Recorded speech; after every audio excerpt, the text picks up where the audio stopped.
War is not just fought on battlefields. It unfolds in boardrooms, relationships, and the daily struggles of life. Welcome to a world where strategy is the key to survival and victory. In Robert Greene's The 33 Strategies of War, we uncover timeless lessons inspired by history's greatest military minds, from Sun Tzu to Napoleon, and learn how to navigate life's conflicts with intelligence, creativity, and precision. Whether you're leading a team, competing in business, or simply looking to outmaneuver challenges in your personal life, these 33 strategies will arm you with the mindset to win without unnecessary losses.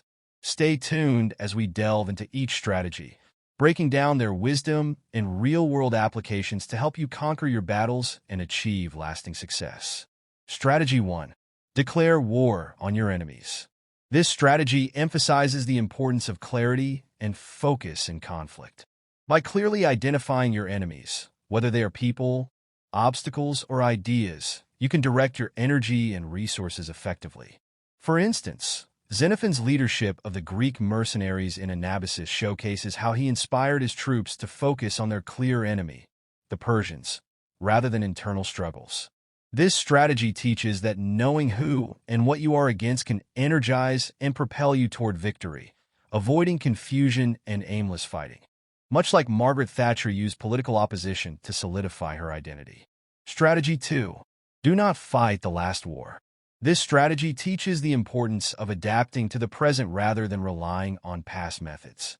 It emphasizes the need to be flexible and innovative, avoiding the trap of using outdated strategies in changing circumstances. For example, in business, companies that cling to old models may fail when new technology or trends emerge, as seen with Blockbuster's downfall against Netflix. This strategy encourages individuals and organizations to stay agile, reassess each situation with a fresh perspective, and avoid repeating past mistakes, ensuring continued growth and success. Strategy 3. Amidst the turmoil of events, do not lose your presence of mind. This strategy teaches the importance of staying calm under pressure. In chaotic situations, it's easy to be overwhelmed by emotions or panic, but maintaining mental clarity is key to making effective decisions. A great example is Winston Churchill during World War II, who remained composed while facing constant threats and uncertainty, inspiring his people. By controlling emotions and detaching from the confusion, you can think strategically and act decisively, turning chaos into an advantage.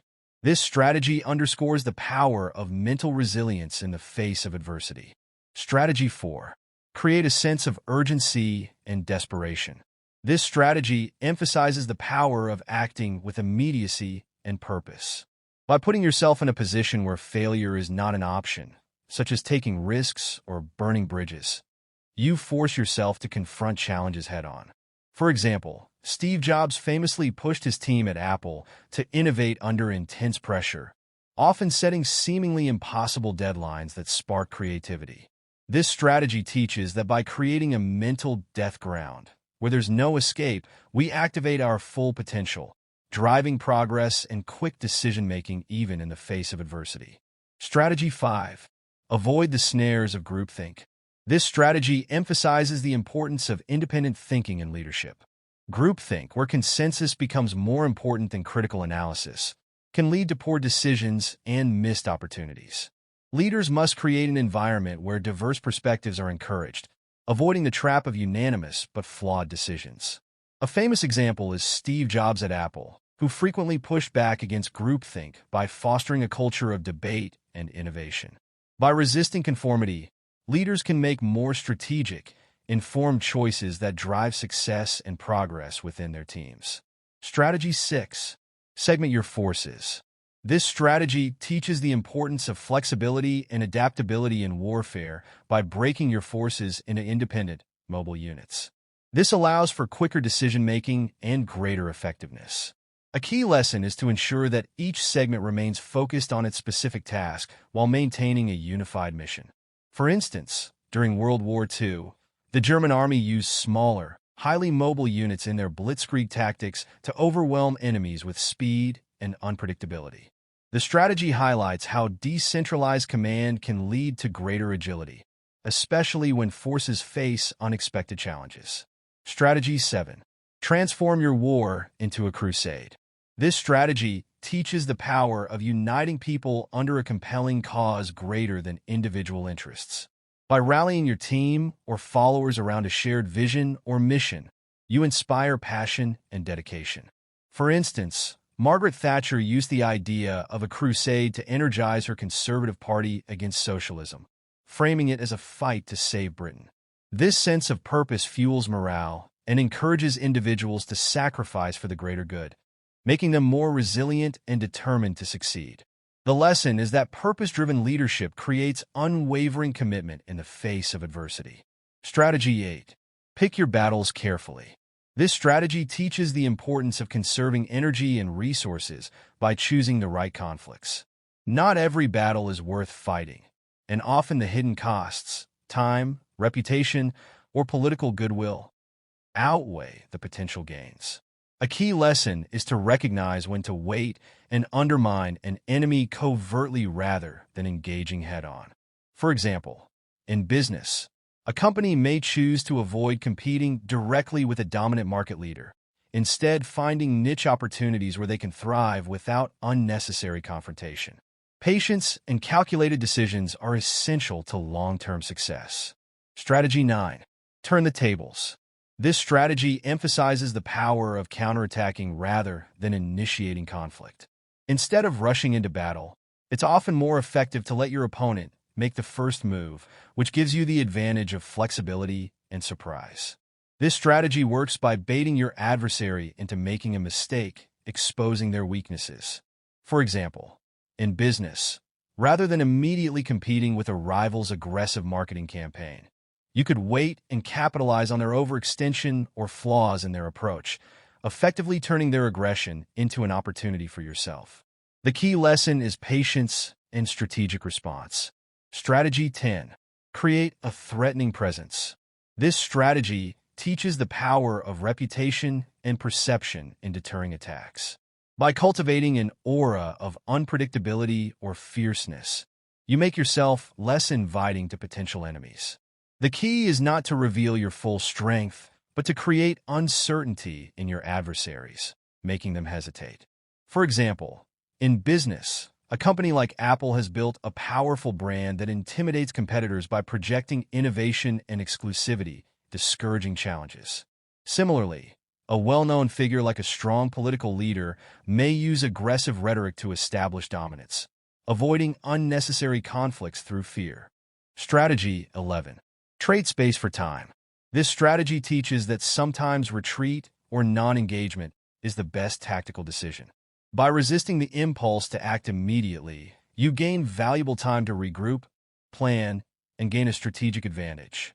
This approach avoids unnecessary conflict and allows you to preserve energy for more important battles.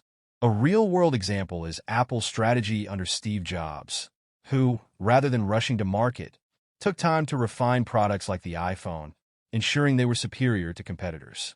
By waiting and controlling the timing, you can often achieve better outcomes without unnecessary risks. Strategy 12. Lose battles but win the war. This strategy teaches the importance of focusing on long-term goals rather than short-term victories. It emphasizes that tactical losses can be strategic if they lead to a greater overall gain. An example of this is Napoleon Bonaparte's retreat from Moscow in 1812, which, although a tactical failure, allowed him to regroup and later shape Europe's political landscape. The lesson here is that winning the war requires resilience and adaptability. Sacrificing a small battle can position you for the ultimate triumph. This strategy advocates patience and strategic foresight over the pursuit of immediate gratification. Strategy 13. Know your enemy. This strategy teaches the importance of understanding your opponent's mindset, weaknesses, and motivations. By studying their behavior, you can predict their moves and use this insight to manipulate or counteract their actions effectively. For example, in business, understanding a competitor's strategic shifts allows you to outmaneuver them. In history, Napoleon's insight into his enemy's morale and tactics often led to decisive victories. This strategy underscores the idea that knowing your adversary's psychology is just as crucial as understanding their resources or military strength. Strategy 14. Overwhelm resistance with speed and suddenness. This strategy teaches the power of acting quickly and decisively to catch your opponent off guard. By striking before they can react, you create chaos, forcing them into emotional, erratic decisions. A prime example is Napoleon's swift attack at the Battle of Austerlitz, where he overwhelmed the enemy before they had time to mount an effective defense. In modern contexts, companies like Apple have used product launches to swiftly dominate markets, surprising competitors with innovation and speed. The lesson here is to stay agile, making swift, calculated moves to keep adversaries unbalanced. Strategy 15. Control the dynamic. This strategy teaches us to seize control of situations by shaping their flow rather than reacting impulsively. It emphasizes the importance of manipulating the relationship dynamic, especially when faced with conflict. Instead of trying to dominate each move of the opponent, the strategist subtly guides the interaction, making the adversary react to your lead. For example, in negotiations, instead of attacking directly, one might use psychological tactics to steer the conversation in their favor, creating pressure and forcing the opponent to make mistakes. This strategy ensures that you maintain control and dictate the terms of engagement. Strategy 16. Hit them where it hurts. This strategy teaches the importance of identifying and targeting an enemy's most vulnerable point, often the core of their power or reputation. By focusing on this weakness, you can inflict disproportionate damage and create lasting impact. For example, in business, Apple's marketing targeted Microsoft's weaknesses, branding Windows as inferior, which weakened Microsoft's dominant position. Similarly, in warfare, targeting the enemy's supply lines or leadership can break their morale and force them to retreat. The lesson here is to seek the center of gravity in your opponent's structure, as striking it often leads to a decisive victory. Strategy 17. Defeat them in detail. This strategy emphasizes breaking down a seemingly overwhelming opponent into smaller, manageable parts to weaken them. By isolating and targeting specific vulnerabilities, you can defeat each piece without engaging the entire force at once.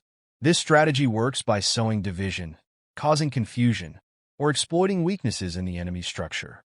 For instance, during World War II, the Allies strategically divided Axis forces across multiple fronts, overwhelming them by focusing on one front at a time, ultimately dismantling their power. The lesson is to stay focused, identify weaknesses, and apply precise pressure to ensure victory. Strategy 18. Expose and attack your opponent's soft flank. This strategy teaches the power of indirect approach. Instead of confronting your enemy head-on, divert their attention to a strong front, then strike where they are weakest, often where they least expect it. This strategy relies on psychological manipulation and misdirection. For example, during World War II, the Allies used deception tactics to divert German forces before launching the D-Day invasion at Normandy. By creating false signals, they exploited the Germans' focus on other areas, ensuring a successful landing. The lesson is clear. Indirect attacks often yield greater results than direct confrontation. Strategy 19. Envelop the enemy. This strategy teaches the importance of applying relentless pressure on your opponents from all sides to weaken their resolve and force them into submission. By surrounding them, either physically or psychologically, you limit their options and control their movements, creating an environment where they are unable to escape or regroup. This strategy can be seen in historical examples such as Napoleon's use of encirclement at the Battle of Ulm, where he trapped an entire Austrian army, forcing them to surrender. The key lesson is that overwhelming an enemy from all angles diminishes their ability to resist and ultimately crushes their will to fight. Strategy 20. Maneuver them into weakness. This strategy teaches the power of positioning and psychological pressure. Instead of confronting an opponent head-on, a strategist creates dilemmas that force them into positions where their choices are limited and all unfavorable. This subtle manipulation forces adversaries to make mistakes. For example, during World War II, General Patton famously used deception to feign an attack on one front while launching the real assault elsewhere, making the enemy divert their forces. The lesson is to create situations where your opponent's vulnerabilities are exposed, leading them to self-sabotage without direct confrontation. Strategy 21. Negotiate while advancing. This strategy teaches the importance of maintaining pressure during negotiations to secure better outcomes. By continuing to push forward while engaging in dialogue, you assert dominance and keep your opponent on the defensive. An example of this is when Margaret Thatcher negotiated with the Soviet Union during the Cold War while simultaneously strengthening the UK's military presence, showing that she was not willing to back down. The key lesson is that negotiation should not be passive. Instead, it should reflect strength and determination, making it clear that any concessions made are done on your terms. Strategy 22. Know how to end things. This strategy teaches the importance of recognizing when to bring a conflict or project to a close, ensuring a decisive and clean resolution. It emphasizes that an unresolved or poorly ended situation can leave lasting negative consequences, making it essential to know when to walk away or finish on your terms. A great example is Steve Jobs' return to Apple in the late 1990s. He knew that the company needed a major restructuring to survive, making bold decisions like simplifying the product line and discontinuing certain projects. By knowing when and how to end things, you can protect your reputation and pave the way for future success. Strategy 23. Weave a seamless blend of fact and fiction. This strategy teaches the power of manipulating perception by blending reality with fiction to control how others view situations. By crafting a narrative that aligns with people's expectations, you can mislead them into believing what you want them to. For example, during World War II, the Allies used deception through fake military installations to misdirect the German forces, leading them to expect an invasion in one location while the actual attack happened elsewhere. This strategy emphasizes the importance of managing information and creating a reality that serves your goals, leaving opponents vulnerable to manipulation. Strategy 24. Take the line of least expectation. This strategy teaches the power of unpredictability. By defying conventional expectations, you can catch your adversaries off guard and gain a strategic advantage. The key lesson is to confuse your opponent by first presenting a predictable or conventional move, only to follow up with something unexpected. A prime example is the surprise attack tactics used by Napoleon, who would feign a retreat only to ambush his opponents when they least expected it. This strategy disrupts their thinking, making them vulnerable and reactive, giving you the upper hand. Strategy 25. Occupy the moral high ground. This strategy teaches the power of positioning yourself as morally superior to your opponents. By framing your actions as just and noble, you can undermine the legitimacy of your rivals, forcing them to defend their motives. This strategy is evident in political contexts, such as Margaret Thatcher's tough stance against the Soviet Union, which made her seem resolute and principled, while her opponents appeared weak. By leveraging moral superiority, you not only win support, but also isolate enemies, diminishing their room for maneuver, as seen in historical figures like Mahatma Gandhi, who framed his fight for independence as a righteous cause. Strategy 26. Deny them targets. This strategy teaches us the power of being elusive and unpredictable. By not providing a clear target for your enemies to focus on, you frustrate their attempts to attack or undermine you. The idea is to remain difficult to pin down, both physically and metaphorically, forcing your adversaries into a state of confusion and hesitation. For example, during the Cold War, the U.S. often used strategic ambiguity to prevent direct confrontations with the Soviet Union, leaving them unsure about America's potential actions. In life, this can apply to maintaining privacy in personal matters or being unpredictable in business to thwart competitors. Strategy 27. Seem to work for the interests of others while furthering your own. This strategy teaches the power of manipulation through alliances. By appearing to support others' goals, you gain their trust and use this position to advance your own agenda. An example is how Napoleon Bonaparte formed temporary alliances, often pretending to share common interests with his partners while secretly planning to outmaneuver them. Similarly, in business, a leader might offer support to a colleague's project while subtly ensuring their own project takes precedence. This strategy highlights the importance of maintaining a facade of cooperation to achieve personal gain. Strategy 28. Give your rivals enough rope to hang themselves. This strategy teaches the power of letting rivals expose their own weaknesses. By instilling doubt and insecurity in your opponents, you can push them into making mistakes or overreaching, which will ultimately lead to their downfall. This strategy relies on patience and subtle manipulation rather than direct confrontation. For example, in business, a competitor who acts rashly or arrogantly can alienate potential allies and customers, while you maintain your composure. Let them make missteps, and their self-destructive behavior will ultimately clear your path to victory. Strategy 29. Take small bites. This strategy teaches the value of gradual, incremental progress rather than aggressive, large-scale moves. This approach minimizes risk and avoids triggering major opposition. By taking small, seemingly harmless steps, you can expand your influence and gain control without attracting attention. For example, in business, a company might slowly increase its market share through small product launches rather than attempting a sudden, large acquisition that could overwhelm its resources. This strategy aligns with the idea of working steadily towards a larger goal, accumulating victories that may go unnoticed until they result in significant power. Strategy 30.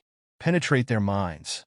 This strategy emphasizes the power of subtle communication and psychological influence. By infiltrating an opponent's thoughts, you can guide their decisions without them realizing it. The strategy highlights the importance of planting ideas or suggestions in ways that seem natural, leading your target to believe they reach conclusions on their own. A notable example is how leaders or negotiators often use persuasive language to shape discussions, subtly steering conversations. Mastering this tactic allows you to control situations without direct confrontation, manipulating outcomes from behind the scenes. This strategic subtlety fosters long-term influence. Strategy 31. Destroy from within. This strategy teaches the power of internal sabotage to weaken an opponent. Instead of direct confrontation, the strategy advocates infiltrating the enemy's ranks and undermining them from within. This tactic works because it catches the adversary off guard and avoids open conflict.